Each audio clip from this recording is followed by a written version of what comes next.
What is Confucianism? Why don't some people even consider Confucianism to be a religion at all? How was it possible that people were able to practice Confucianism simultaneously with a religion like Buddhism? And why didn't Confucianism spread around the globe like other religions did? Let's answer these questions. Who founded Confucianism? Confucianism was founded by Confucius, also known as Kung Fu Tzu or Master Kong. Confucius was spoken of as one of the greatest and most influential Chinese philosophers. He was a minor official who lived throughout the Warring States period. By developing Confucianism, he hoped that it would lead to a more stable society. Confucius believed that the way to bring about a peaceful state was to look to the past sage emperors. Major figures in Confucianism. In ancient Confucianism, there were no specific god or gods. Confucius believed that supernatural matters such as this were unknowable. Despite this, he greatly encouraged the respect for God, ancestors, and religious traditions. However, during the Song Dynasty era and the following years, new interpretations of Confucian teachings were adopted. The term Neo-Confucianism was used to define these versions of Confucian thought. Neo-Confucianism was a response and reaction to Buddhism growing and its start of overshadowing Confucianism. During this time of new ideas and teachings, Confucianism gained a spiritual element in becoming a religion. Zhu Xi was an early Neo-Confucian thinker who began new teachings, one of which being the idea of an ideal human, the sage. The sage was a person who could preserve mental stability and serenity while at the same time dealing with social problems. The Neo-Confucian thinkers adopted the spiritual idea of universal sagehood. The state of universal sagehood would be achieved if one successfully studied the new Confucian principles. The core tenets and beliefs of Confucianism. Confucianism believes in self-discipline and draws from traditional values. Family was a large part of society, and each person had a crucial role both within the household and to serve China. It was crucial to Confucianism that society functions smoothly and that everyone understands their place. Confucian's beliefs surrounded the principle of Ren and loving others. He showed this by stating the Golden Rule. He said, "What you do not wish for yourself, do not do for others," a rule that is still in use today. Confucius stressed the significance for respecting gods, traditions, and their ancestors. There is much value in having a strict moral code and behaving properly. Confucianism revolved around 5 virtues: Zhen, Yi, Li, Qi, and Xin. In that order, they mean to have sympathy for others, to feel bad after doing something wrong, to have manners, to have wisdom, and to be loyal and have good faith. The origin and spread of Confucianism. Confucianism originated in the Zhou dynasty of eastern China under the rule of Confucius during the period of 551 BCE to 479 BCE. Confucian ideals were spread forcibly to Korea and Vietnam, while the Japanese willingly adopted some of their ideas. Sinification occurred as the Chinese diffused their Confucian ideas into neighboring countries. One person who helped spread Confucianism was Mengzi, or Mencius. He encouraged Confucian ideas to spread throughout his age, allowing the religion to reach a much wider audience. When Korea was conquered by Emperor Wudi, Confucianism was able to infiltrate into Korean culture. The elite adapted Confucian schooling techniques, causing many others to learn in order to be considered elite. Similar processes occurred in Vietnam. The strong Chinese military attempted to assimilate Vietnamese culture and get them to adopt Confucianism, but the Vietnamese were much more resilient. Only elites adopted positive aspects of the religion, and the lower class did not see much change. Contrary, the Japanese willingly took on the best aspects of Confucianism, such as military tactics, bureaucracy, and farming techniques to better their society. How did Confucianism build social structure?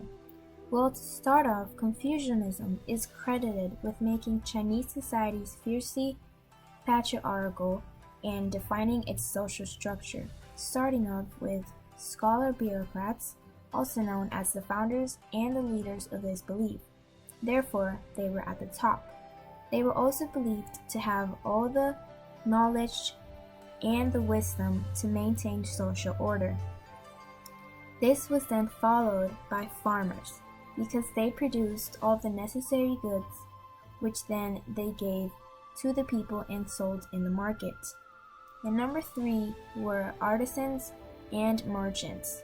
It was easier for merchants to be a little higher in the social class since they possessed necessary skills, which then they used to create their own merchandise. And for merchants, it was quite a little more difficult since all they did was buy and sell things.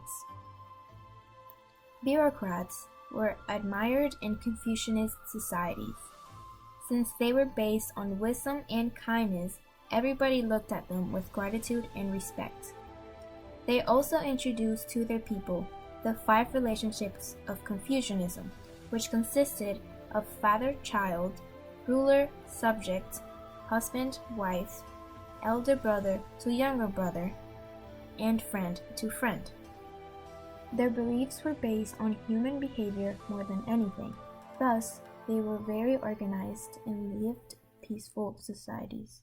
Where was Confucianism the most dominant by 1450? As it is known, the belief of Confucianism originated in China, and throughout the centuries it spread through China and to neighboring countries such as Vietnam, Korea, and Japan.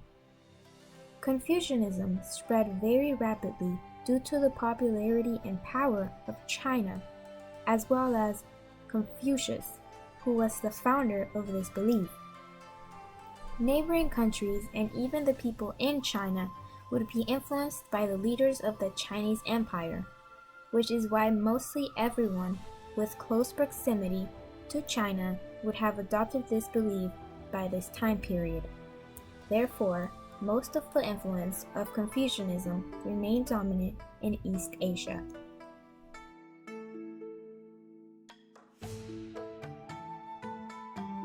Politics and ethics often go hand in hand, and for example, a political ruler will typically govern based on their personal beliefs and what they think is best for their community. This relates to religion, as in most situations, your morals and ethics are shaped by your religion and personal beliefs. Confucianism, as a religion based in ethics, impacted politics at the time by affecting the leaders who prescribed to it. Confucianism integrated itself into the structure of the government and created a distinct separation between the government and the court. This also helped aid with civil disputes, as there are clear and definitive separations between relationships. Also, under the Han Dynasty, Prime Minister Yongsun Hong worked with Emperor Wu to make Confucianism an official ideology, and around 50 BCE, all government schools had to make offerings to Confucius. It was mandatory to teach Confucianism in schools, which resulted in an increase in students taking the civil service exam, to the point where there were 100 students a year entering the government via the test. This created more Confucian scholars in the Chinese government and less interference from people who do not prescribe to Confucianism. These Confucian scholars and researchers in the government worked to immortalize the sacred text of Confucianism soon, solidifying its impact into society.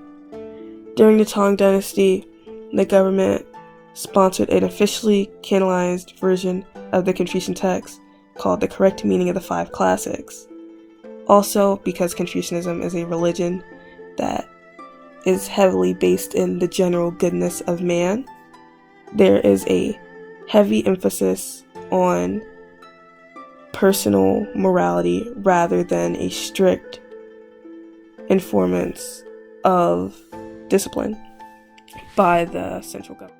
Treatment of women under Confucianism. Confucius declared it was the law of nature that women should be held under the dominance of man. Confucianism was built on a patriarchal society where men dominated and women subordinated to them. Women were considered to be lower status, and they were bound to men by 3 obedience. The Book of Rights emphasizes these 3 obedience. When she is young, she obeys her father. When she is married, she obeys her husband. When she is widowed, she obeys her son. As well as 4 virtues: morality, modesty, proper speech, and domestic skills. The main rules for women were to bear a male son for her husband and to take care of the home. Under the Confucian belief, everyone had their role in society, and failure to maintain a proper relationship would result in disharmony and chaos. Often, women were the ones viewed as the distraction. With the Song Dynasty and the revival of Confucianism, restrictions on women tightened, especially in the elite class. Women were discouraged to gain an education or career. The practice of foot binding associated with beauty led to even more restrictions, as women became confined and more dependent on the male figure. Confucianism was an ethical, social, and political belief system rather than an atheistic religion. It was based on rules of conducts that governed all relationships, where responsibilities had to be observed to preserve harmony. Government leaders embraced Confucianism because it created an orderly society.